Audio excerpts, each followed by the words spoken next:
Hey, this is Cragen from Heathen, and you're watching CMS TV.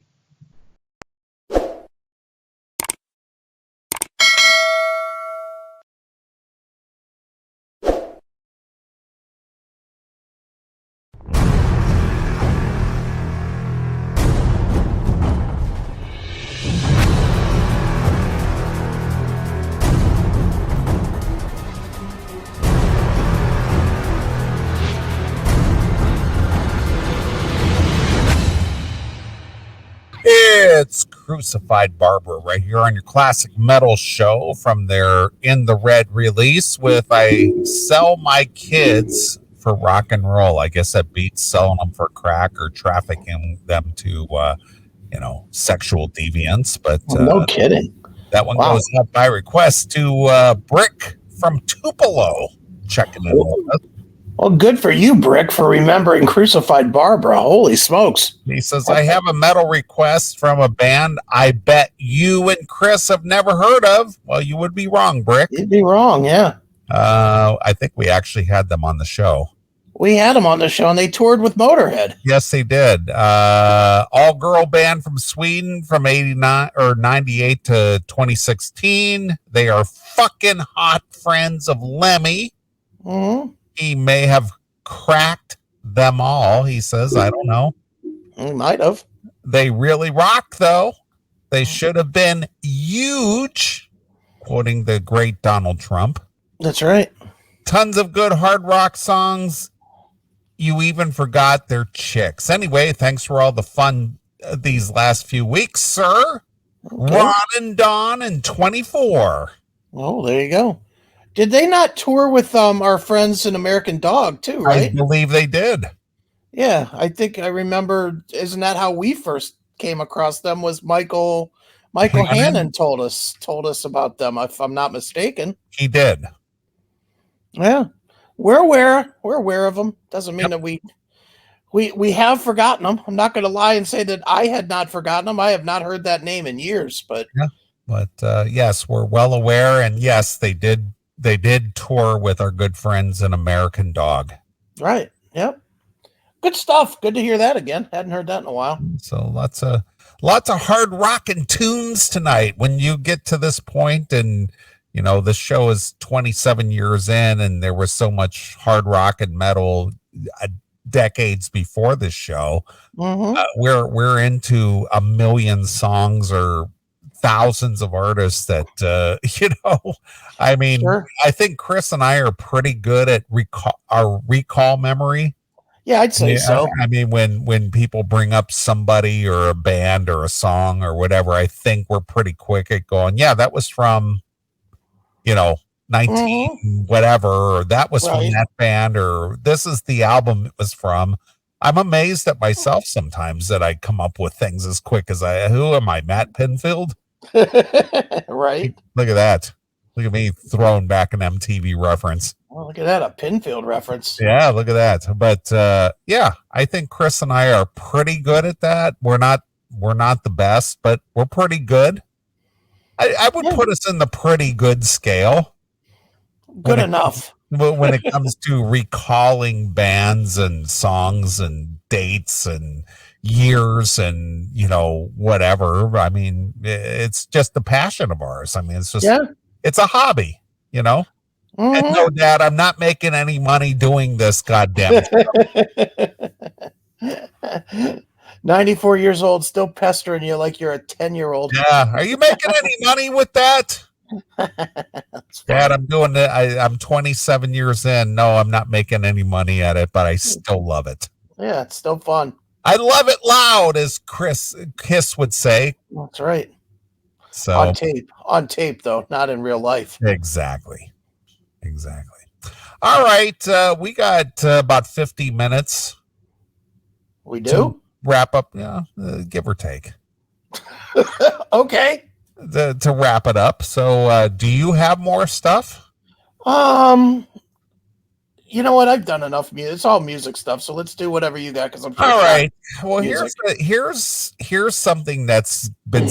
I'm going to use an old-fashioned term here. Mm-hmm. Something that's been stuck in my craw for the last month or so. Okay. I'm not sure if you followed this story at all, but and this is pop culture stuff, and I'm not a avid watcher or reader or fan or whatever you want to call it. I this is just a statement for the politically correct woke environment that we live in these days. Okay. Are you familiar with the whole controversy behind this whole uh, Dilbert cartoon creator Scott Adams and all the controversy that he's raised in the last month or so to get his 30 plus year comic strip pulled from every newspaper in the country? I saw it, but I'll be honest, I always thought that the comic section of the paper was dumb, so I didn't even bother to read what he did. I just assumed he said something that didn't align and he was out. Yeah, well, that's basically you kind of summed it up right there. Didn't need to read the article to know. Well, anyway, this guy, Scott Adams, he created this comic strip that resonated with a lot of people who work in cubicles, which was a motivator for you to strike out on your own so you don't have to work in a cubicle. That's right. So he created this comic strip called Dilbert 30 years ago or more. Okay. I mean, it's been around for decades. Mm-hmm. And somehow, some way, he has figured out a way to keep this thing alive and provide a daily comic strip featuring the day in, day out drudgery of being a office worker and making fun or making a relatable comic strip to people who do work in an office environment that people relate to. Okay. Now, I think that you know or are aware of two comic strips that no longer exist because their creators decided it was time to pull the plug because maybe they kind of ran out of things to say. But one of them being Calvin and Hobbes, which is a personal favorite of mine. Okay. I'm aware of it, but I can honestly say I never read it. Not Well, a single. Bill Watterson is from the Cleveland area. I think he's from like Mayfield Heights or some place. Oh, okay. Like that. And he was one of these guys. He was very clever. I enjoyed Calvin and Hobbes through the 80s and into the 90s. Okay. I really liked the comic strip a lot. In fact, I own several of the compilation books. So I was a big Calvin and Hobbes fan when that thing came out.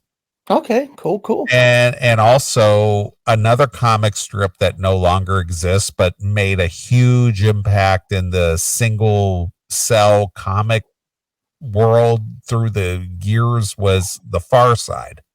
Yeah, now that I've heard of it, I've read a few of those. Yeah. So, The Far Side, Gary Larson, and I'll tell a quick story about Gary Larson. When I lived in California, I moved into California in 1985. Mm-hmm. And Gary Larson was just getting his Far Side comic noticed. Okay.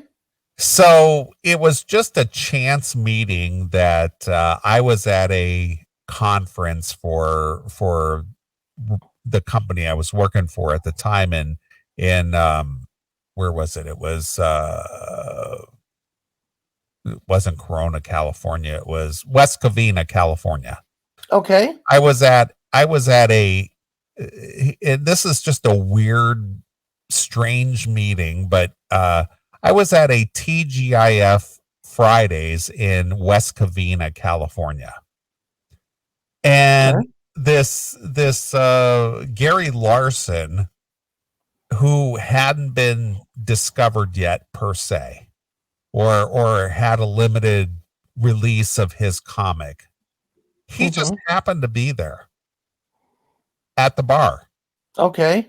And he had proofs of his comics with him at the bar, and he was just sharing them with people, the cells, the single cells he was drawing.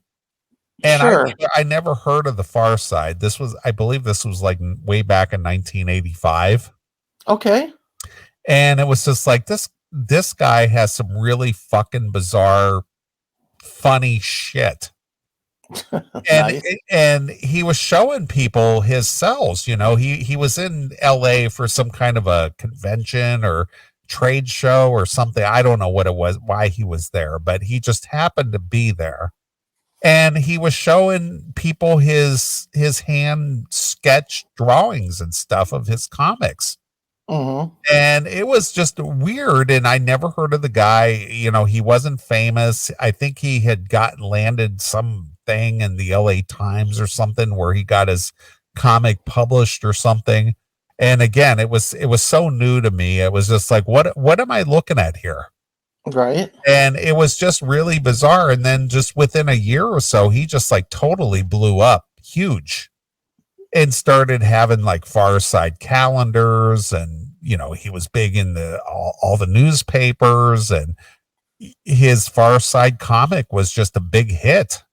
Yeah, and they did all kinds of merch too, right? Because I remember like people at the offices that I worked at always had like Far Side cups and calendars. Yeah. Like the daily Far Side or whatever it was called. Exactly. Yeah, I remember all that stuff. Well, this Dilbert was blowing up right about that same time.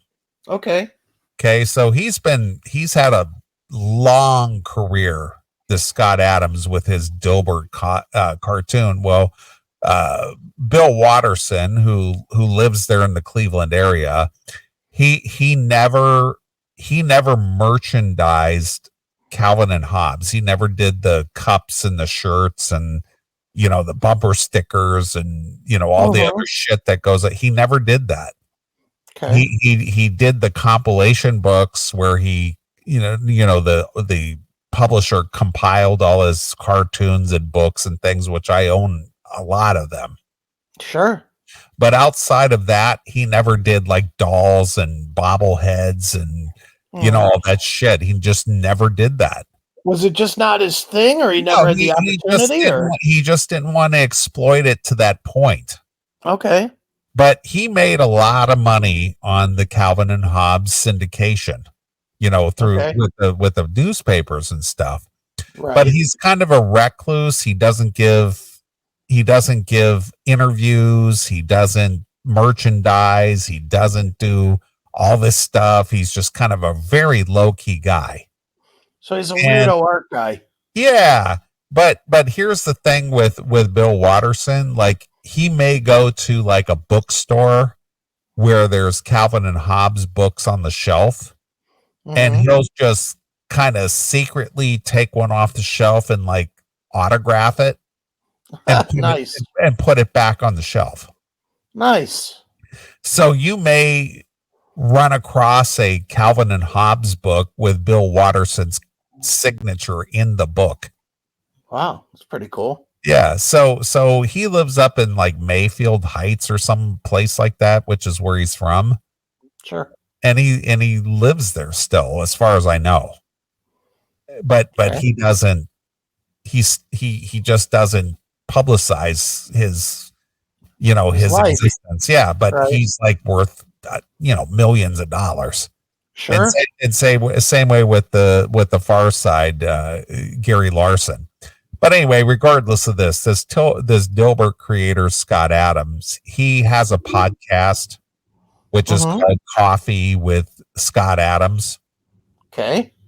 And he was analyzing a Rasmussen poll on his podcast. Right.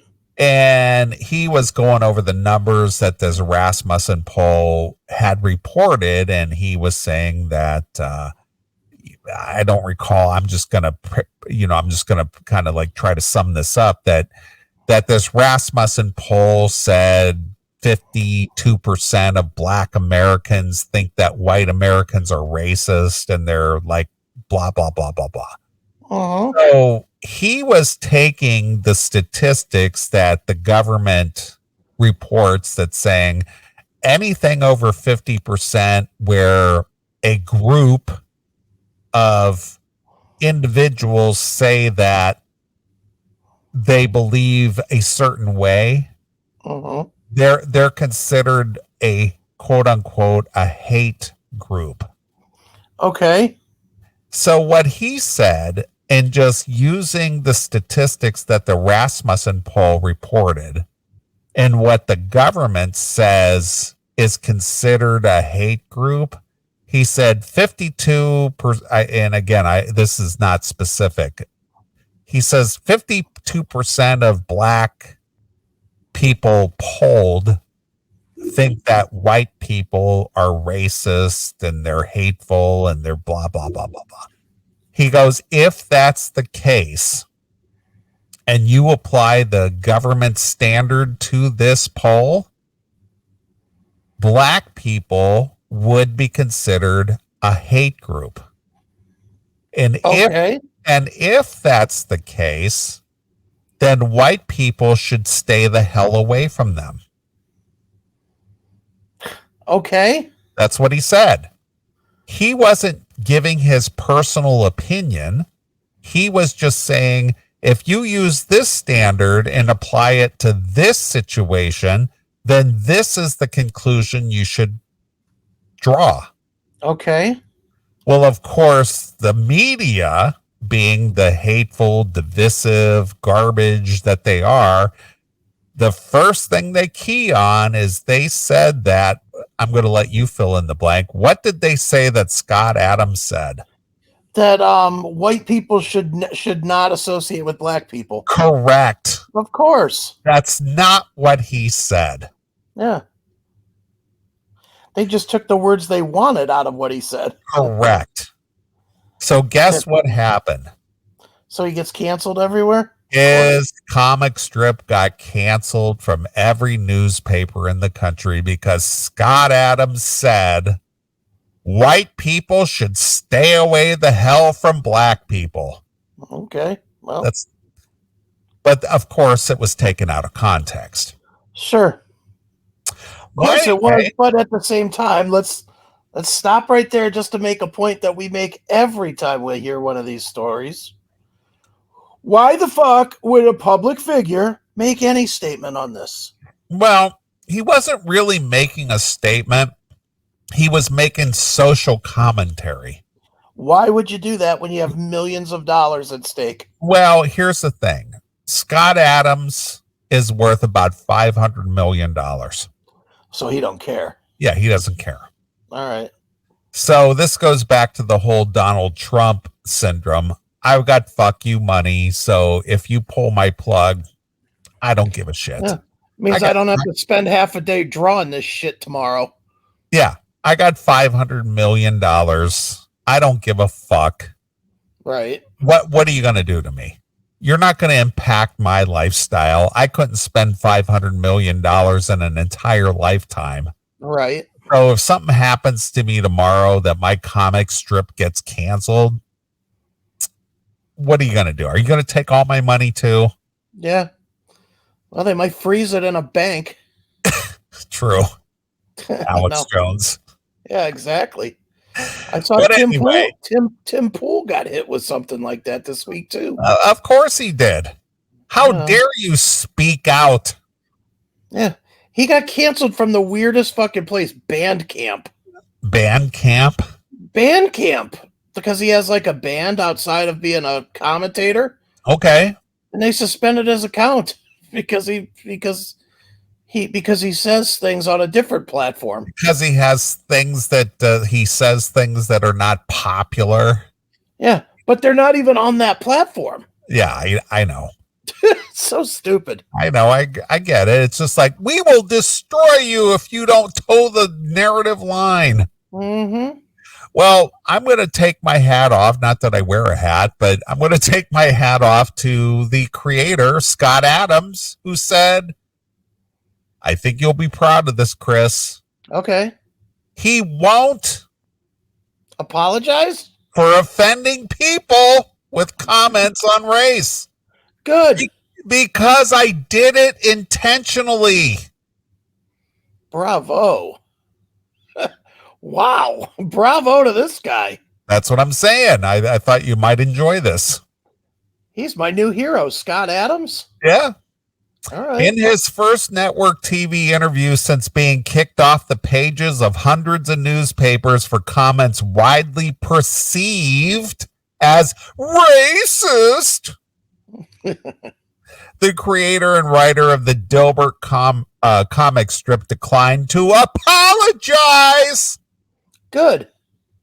No, because I did it intentionally, Scott Adams told Chris Como on Monday night's edition of News Nation's Cuomo, after Cuomo asked whether he felt he owed people who were offended an apology. Was this on CNN? Is that where that No, airs? this is Chris Como got his ass kicked off of CNN, and he had to strike out on his own and do an Anthony Cumia and start his own little network. Oh, is that what this is? It's his own personal network? It's like Compound Media. Okay. Same Cool. thing. Yep. Right. It's an independent broadcast because Cuomo got kicked off of CNN. Right.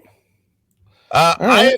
I offended people so that they'd be drawn to a solution. Adams repeated again and again that he meant to rile people up. And when he said on February 22nd edition of the YouTube show Real Coffee with Scott Adams, while discussing a Rasmussen poll that white people should get the hell away from black people and call black people a hate group, he didn't call them that. He said that based on these criteria, they would be considered a hate group, is what he said. Okay. It's what he said. He didn't call people black people a hate group.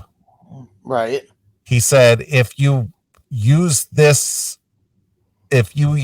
criteria, then they would be considered a black group, or a hate group, is what he said. Sure. That's what he said. Well, if you follow Anthony Cumia on Twitter, you'll agree with him. Right. You ever look at his Twitter? I don't look at Twitter, dude. Holy fuck. Anthony just takes the videos of all the crazy shit that's going on out there. Yes. And it's all black guys hitting white guys in the head with bricks, or fights on the subway or whatever. And it's always the same cast of characters. Right. Now, that could be selective use of video or not. But why it is happening? But why is there so much of it? Yeah. I mean, there's an abundance of it. It's not old footage. A lot of it's new. So it's like, wow, there's a lot of that shit going on. Right. Within days, Adams' cartoon, which riffed on office culture before The Office, or even before the movie Office Space was pulled, Dilbert had at its peak run an estimate of 2,000 newspapers worldwide.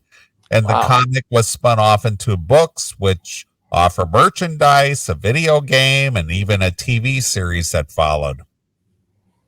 Adams told Washington Post in a story published Monday that he'd lost 80% of his income as a result. He insisted then that he is against racism.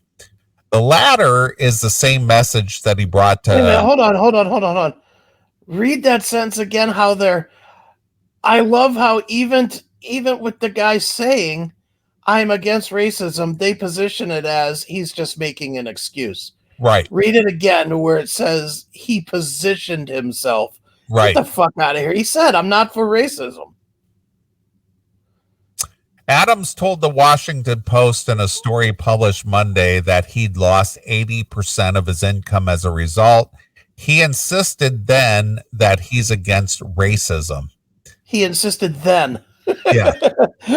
Like it's directly related to him losing the money. Right, of course. They're trying to say it's an excuse, not a true apology. Right. It's not an apology. He's not apologizing. They're just spin. It's just spin. I know. That's fucking crazy. I hate the media in this country. Mm-hmm. The latter is the same message that he brought to Cuomo's show.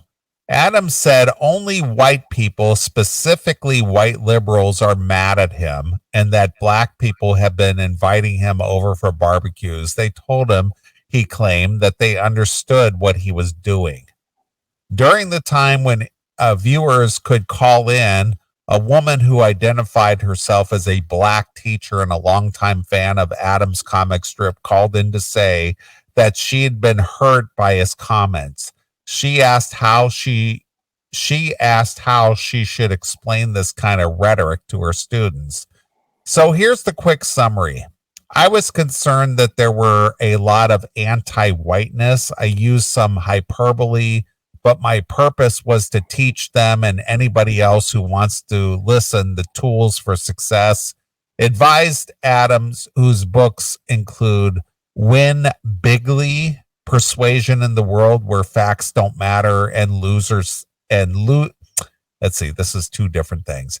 Advised Adams, whose books include Win Bigly, Persuasion in the World Where Facts Don't Matter, and Loser Think, How Untrained Brains Are Ruling America. Nice. He wanted her to urge her students to stop looking backwards and look forward. Tell your students that they have a perfect path to success as long as they get good grades, he said. I'm assuming you're a good teacher and you have good enough school that they can get a good education. And if they employ a strategy and don't look backwards as a strategy, they'll do great. Now, there'll still be way too much systematic racism, but you'll be able to just slice through it like it didn't exist.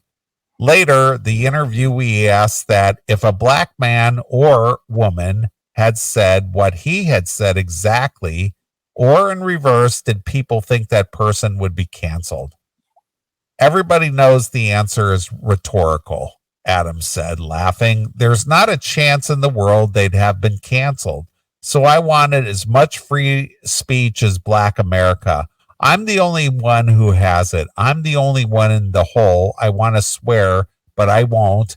In a whole country who can say what I mean and have a productive conversation. At the end of the interview, Cuomo asked Adams if he would do it again. Would I do it again to get to this place? He answered. I have to tell you, I feel like I'm supposed to be here. It's a weird feeling, like I never felt bad about being canceled, and I can't explain that except that I feel like I was supposed to be here. I feel like the race relations in this country are so broken that you just have to stir up some crap to get anybody's attention and maybe convince them to look forward and maybe work together with people who have exactly the same goals. Wow. He announced that his most famous character adventures will continue in Dilbert Reborn on his subscription website beginning March 13th. Wow. All right. And he'll probably make an ass load of money doing it just because the people who enjoyed his cartoon are going, you know what? Why did you take this away from me? Yeah. And they'll be like, yeah, $3 a month to support somebody that's standing up. Sure. Why not? Yeah, exactly. So there's a guy that you and I could go, I didn't apologize. Yeah. I like that. Now I'm a Dilbert fan, I guess. Never was before, but now I'm going to look up some Dilbert. Sure.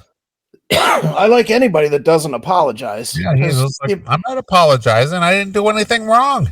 Because guess what? If he would have apologized, he'd be on exactly as many newspapers today as he was the day before he said this shit. I agree. Or the day after he said this shit. None. You know, he would still be canceled.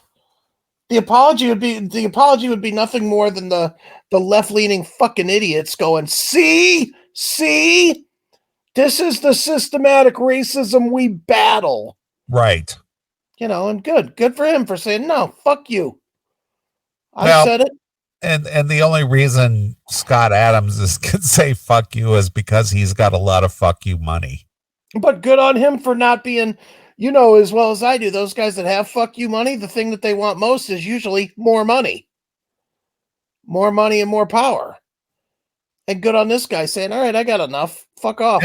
Yeah, I got a great lifestyle. I got, hundreds of millions of dollars in the bank. It's like, what are you gonna do to me? Mm-hmm. And not a damn thing is the answer. Exactly. Oh, you took me out of a dying industry Gee, that's gotta hurt. The newspaper industry is almost dead at this point. Yeah, again, it's just like when was the last time you actually bought a newspaper? Oh my God, dude. 20 years ago? Yeah, it's had to been at least that for me as well. I can't even remember when I even picked up a newspaper, regardless of buying it or not. Yeah. Honestly, I think the last time I probably bought a newspaper was when my friend Josh McTarian was killed. My cop friend. Yeah, that was a long time ago.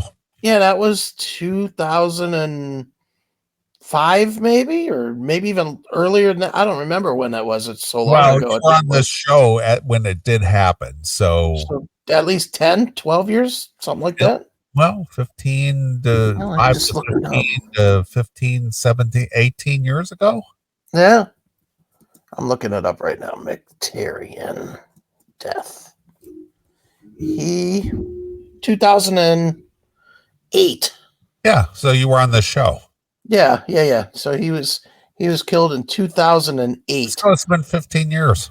Yeah, that's the last newspaper I bought. All right. So again, I've read the Dilbert cartoons. I am not, I do work in an office, but as far as like working in a corporate cubicle situation, which I know you have worked in, his comic was very relatable to those people. So he had a big fan base, and probably still does. And probably a lot of people who are the type of workers who do work for a corporation or work in a cubicle or whatever, they would go, yeah, I hope you continue doing the Dilbert cartoon. And like you just said a couple minutes ago, yeah, I'll throw $3 or $5 your way a month to get your cartoon if you're still going to do it. Yeah. Yeah, and even if they don't care about the cartoon, they'll just do it just at least for a little while, just out of blind support. Yeah, but the thing is, they're probably spending that much on buying the fucking newspaper. Yeah, or buying a Starbucks to go with reading the Dilbert or whatever. They're spending more than that on a Starbucks coffee. Exactly. Yeah, so, hey, I like this guy. I don't know anything about Dilbert really, but I'll have to check it out, I guess, because I'd like to support. I may subscribe to this thing just because he didn't apologize. Exactly. So it's like, I did it on purpose. Yeah, and I couldn't give a fuck about his comic, but I may support him anyway, just to say, hey, good for you for not apologizing. Right. Good on that guy. I like it. Yeah.